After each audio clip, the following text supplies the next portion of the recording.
श्री स्वामी समर्थ. उद्या अक्षय तृतीया. सकाळीच घरात आणा या झाडाचं एक पान. शत्रू लोटांगण घालेल. घराची, पतीची, मुलांची खूप प्रगती होईल. नमस्कार. उद्या आहे अक्षय तृतीया. हिंदू धर्मातील 3.5 मुहूर्तांपैकी एक असा स्वयंसिद्ध मुहूर्त, ज्या दिवशी केलेलं दान, धर्म आणि कर्म कधीच संपत नाही. ते अक्षय राहतं. पण तुम्हाला माहिती आहे का, आपल्या शास्त्रात आणि निसर्गाच्या कुशीत अशी काही गुपितं लपलेली आहेत, जी केवळ योग्य वेळी उलगडली तर गरिबातल्या गरीब माणसाचं नशीब पालटायला वेळ लागत नाही. अनेकांना वाटतं की अक्षय तृतीया म्हणजे फक्त सोने खरेदी करणं. पण ज्यांच्याकडे सोनं घ्यायला पैसे नाहीत, त्यांनी काय करायचं? त्यांच्यासाठी आजचा हा व्हिडिओ आहे.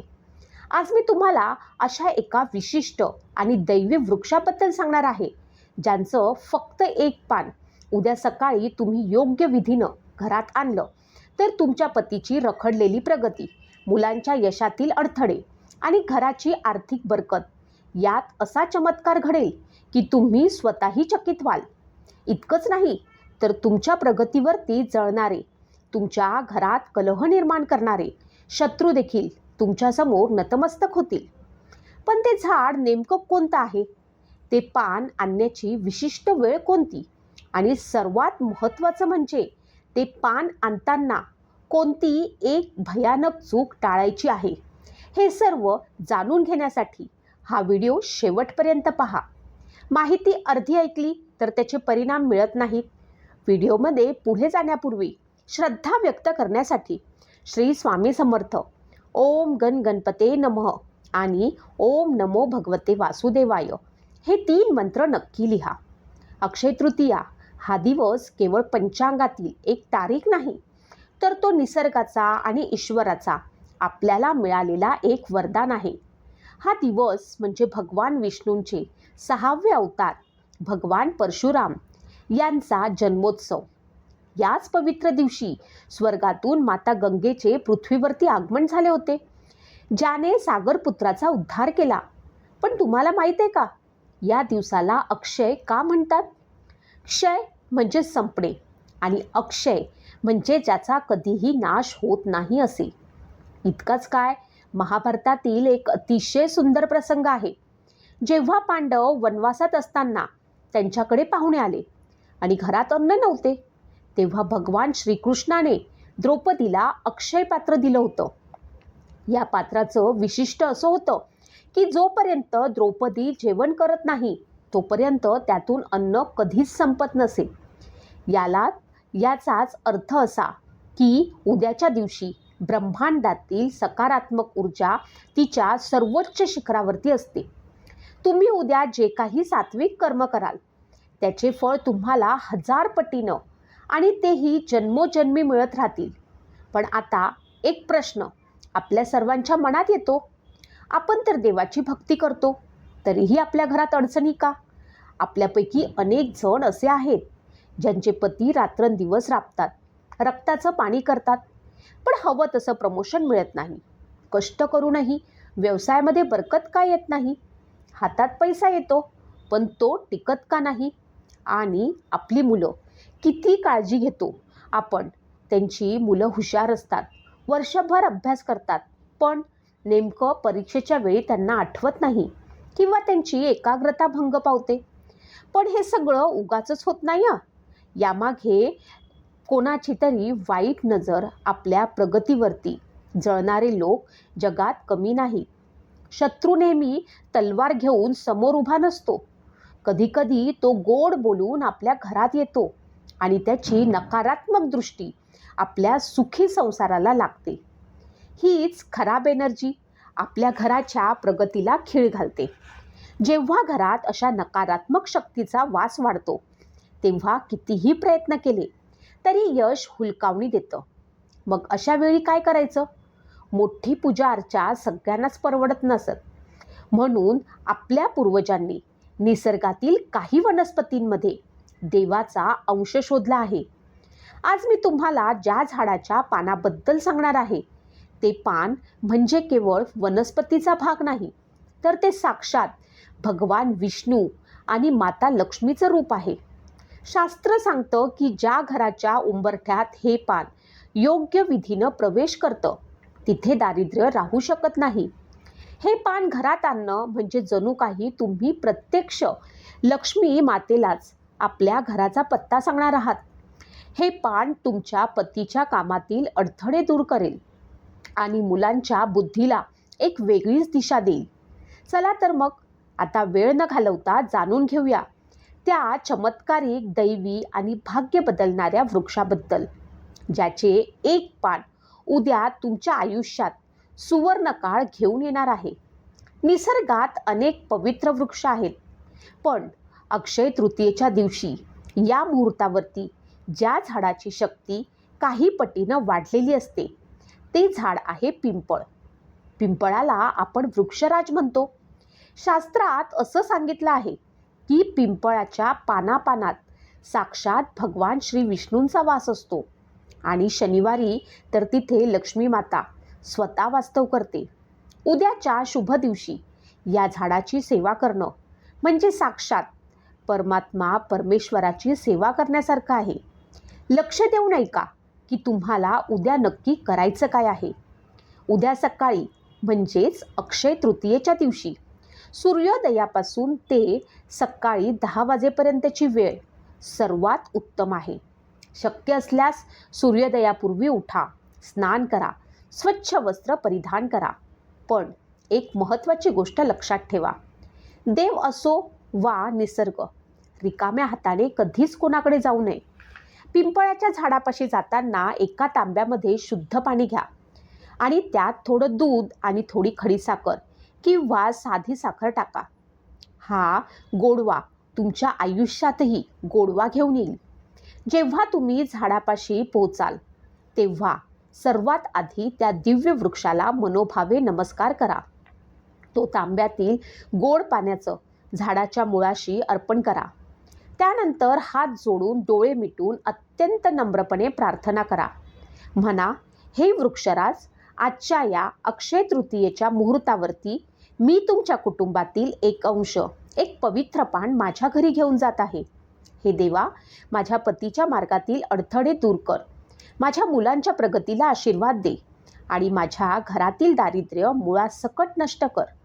माझ्या शत्रूची बुद्धी सात्विक कर आणि त्यांच्या वाईट नजरेपासून माझ्या संसाराचं रक्षण कर. ही प्रार्थना तुमच्या अंतःकरणातून आली पाहिजे, कारण शब्दात नाही तर भावनेत शक्ती असते. आता पान कसं निवडायचं हे नीट समजून घ्या. इथेच अनेक जण चुकतात. झाडाखाली पडलेलं जे पान पूर्णपणे स्वच्छ आहे, ज्याला कुठेही छिद्र नाही किंवा जे सुकलेलं नाही, असं अखंड पान शोधण्याचा प्रयत्न करा. जर असं पान मिळालं तर ते निसर्गाचा आशीर्वाद समजा. पण जर झाडावरनं पान तोडावं लागलं तर एकाच वेळी झपाट्यात तोडू नका. आधी परवानगी मागा, मगच देठ पासून हळूवारपणे ते पान वेगळं करा. लक्षात ठेवा, कोणत्याही पक्षाचं घरटं असलेल्या फांदीला स्पर्श करू नका. पान हातात घेतल्यावरती ते सन्मानानं, जणू काही तुम्ही एखादं रत्न घरी नेत आहात अशा भावनेनं आपल्या पदरात किंवा रुमालात ठेवा. घरी परतताना एक गोष्ट कटाक्षाने पाळायची आहे, वाटेत कुणाशीही बोलू नका आणि चुकूनही मागे वळून बघू नका. सरळ आपल्या घरात प्रवेश करा. हे पान तुमच्या आयुष्यात कशा प्रकारे चमत्कार घडवेल आणि ते कुठे ठेवायचं हे अत्यंत गुप्त उपाय आता आपण पाहणार आहोत. सर्वात आधी घरात आल्यावरती एका चांदीच्या किंवा तांब्याच्या ताटात ते पान ठेवा.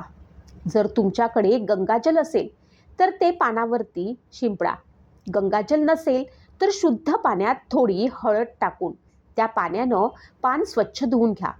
पान पुसताना कापसाचा वापर करा, जेणेकरून त्याला कुठेही ओरखडा येणार नाही. हे करताना मनात ओम नमो भगवते वासुदेवाय या मंत्राचा जप चालू ठेवा. या शुद्धीकरणामुळे त्या पानातील नैसर्गिक ऊर्जा सक्रिय होते. आता पानाच्या गुळगुळीत भागावरती लक्ष द्या. अनामिकेचा म्हणजेच रिंग फिंगरचा वापर करा. अष्टगंध किंवा ओल्या कुंकवाने पानाच्या मध्यभागी एक स्वस्तिक काढा. स्वस्तिकाच्या एका बाजूला तुमच्या पतीचे नाव, दुसऱ्या बाजूला तुमच्या मुलांची नावं लिहा.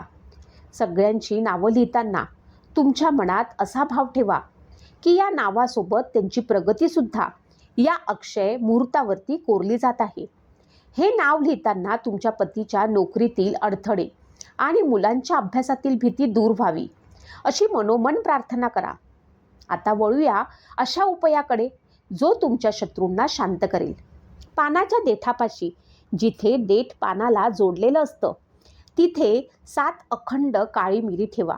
काळी मिरी ही नकारात्मकता शोषून घेण्याचं प्रतीक आहे. ती मिरी तिथे ठेवताना डोळे मिटा आणि त्या व्यक्तीचं किंवा त्या परिस्थितीचं स्मरण करा जे तुम्हाला त्रास देत आहेत. मनातल्या मनात ठामपणे म्हणा, तुझी वाईट दृष्टी तुझ्या मत्सर माझ्या घरावरनं, माझ्या माणसांवरनं कायमचा हटला आहे. माझ्या घरात फक्त सुखाचा प्रवेश होत आहे. तुम्ही पाहाल जे लोक तुमच्याबद्दल वाईट विचार करत होते त्यांची बुद्धी पलटेल आणि ते स्वतःहून तुमच्याशी सन्मानानं वागू लागतील. आता हे सिद्ध झालेलं पान तुमच्या देव्हाऱ्यात घेऊन जा. जर तुमच्याकडे लक्ष्मी मातेची मूर्ती किंवा फोटो असेल तर त्यांच्या चरणापाशी हे पान लाल कपड्यावरती ठेवा. जर तुमच्याकडे अक्षय तृतीयेचा कलश असेल तर त्या कलशाच्या खाली सुद्धा तुम्ही हे पान ठेवू शकता. उद्या संध्याकाळी म्हणजेच अक्षय तृतीयेच्या प्रदोषकाळी या पानासमोर गाईच्या तुपाचा एक दिवा लावा. दिव्याची वात उत्तर दिशेला असावी. त्या दिव्याच्या प्रकाशात त्या पानाची शक्ती संपूर्ण घरात पसरू द्या. तुम्ही स्वतः अनुभवाल की अवघ्या काही दिवसातच घरातील चिडचिड वातावरण कमी होईल. पतीला नवीन कामाच्या संधी मिळतील. मुलांची अभ्यासात एकाग्रता वाढेल. उपाय तर आपण पाहिलेच आहेत, पण कोणताही शुभ मुहूर्त तेव्हाच फळ देतो जेव्हा आपण त्या दिवसाचे नियम पाळतो. अक्षय तृतीयेला काही गोष्टी आवर्जून करायच्या असतात तर काही गोष्टी चुकूनही करायच्या नसतात. चला तर मग जाणून घेऊया त्या दिवशीची सुरुवात. नामावली सांगते, ऐका. अक्षय तृतीयेला हे आवर्जून करा. पवित्र स्नान. उद्या सकाळी लवकर उठून अभ्यंग स्नान किंवा शक्य असल्यास पाण्यात थोडं गंगाजल टाकून स्नान करा. त्यामुळे शरीरातील नकारात्मक ऊर्जा नष्ट होते. दानाचं महत्त्व. या दिवशी दान करणाऱ्याला खूप महत्त्व आहे. उन्हाळ्याचे दिवस असल्यानं गरजूंना मातीचा माठ, पंखा, छत्री किंवा थंड फळे दान करा. असे म्हणतात की या दिवशी केलेलं दान अक्षय राहतं. पितृतर्पण. अक्षय तृतीयेला आपल्या पितरांचं स्मरण करून त्यांच्या नावाने पाणी किंवा अन्नदान केल्यास घराला त्यांचे आशीर्वाद मिळतात आणि घरातील कटकटी दूर होतात. सोनं किंवा नवीन वस्तू. जर शक्य असेल तर सोन्याची खरेदी करा. पण जर तुमचा बजेट नसेल तर काळजी करू नका. तुम्ही सोनं, धन म्हणजे किंवा खडा मीठ जरी विकत आणलं तरी ते सोन्या इतकंच शुभ मानलं जातं. कुटुंबासोबत वेळ हा आनंदाचा दिवस आहे. त्यामुळे घरात आनंदी वातावरण ठेवा. गोड-धोड नैवेद्य बनवा आणि एकत्र प्रार्थना करा. अक्षय तृतीयेला हे चुकूनही करू नका. कोणाचेही मन दुखवू नका. हा सर्वात मोठा नियम आहे. उद्याच्या दिवशी कोणाशीही वाद घालू नका. कुणाचा अपमान करू नका किंवा कोणाबद्दलही मनात द्वेष धरू नका. विशेषतः आपल्या घरातील लक्ष्मीचा म्हणजे स्त्रियांचा आणि ज्येष्ठांचा अपमान करू नका. कर्ज घेऊ नका किंवा देऊ नका. अक्षय तृतीयेला लक्ष्मी स्थिर असावी लागते. या दिवशी कोणत्याही पैसे कुणालाही उधार देऊ नका किंवा कुणाकडूनही कर्ज घेऊ नका. अन्यथा वर्षभर आर्थिक ओढाताण होऊ शकते. घर स्वच्छ ठेवा. अस्वच्छ ठेवू नका. घर घाणेरडं, अस्वच्छ असू नये. लक्ष्मीचा वास स्वच्छतेत असतो. उद्या तुमचं घर, विशेषतः मुख्य प्रवेशद्वार, उंबरठा अस्वच्छ ठेवू नका. घरासमोर सुंदर रांगोळी काढा. तामसिक भोजन टाळा. या पवित्र दिवशी घरामध्ये मांसाहार, कांदा किंवा लसूण यांचा वापर टाळा. सात्विक भोजन ग्रहण करा जेणेकरून तुमची सात्विक ऊर्जा टिकून राहील. झाडांना इजा करू नका. जर मी आधी म्हटलं, झाडाचं पान तोडताना अत्यंत नम्र राहा. झाडाला लाथ मारणे किंवा विनाकारण फांद्या तोडणे टाळा. कारण उद्याच्या दिवशी वनस्पतींमध्ये देवतांचा अंश अधिक तीव्र असतो. हे जे नियम मी तुम्हाला सांगितले ते म्हणजेच काही बंधन नाही, तरी ही एक प्रकारची जीवन जगण्याची शिस्त आहे. जेव्हा आपण निसर्गाच्या नियमांशी आणि ईश्वराच्या तत्वांशी जुळून घेतो तेव्हा संपूर्ण ब्रह्मांड आपल्याला मदत करायला धावून येतं. तुम्ही फक्त एकदा पूर्ण श्रद्धेने हे नियम पाळून पहा, मग बघा तुमच्या उपायाला आणि तुमच्या प्रार्थनेला कशी दुप्पट गती मिळते.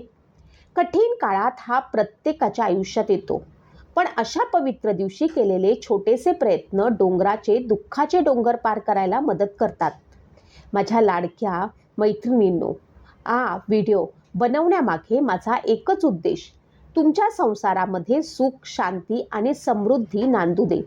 आजची ही माहिती तुम्हाला मनापासून मोलाची वाटली असेल, तर तुमच्या मनात थोडी जरी सकारात्मकता निर्माण झाली असेल तर आत्ताच कमेंट बॉक्समध्ये श्री स्वामी समर्थ, ओम गण गणपते नमः, ओम नमो भगवते वासुदेवाय नक्की लिहा.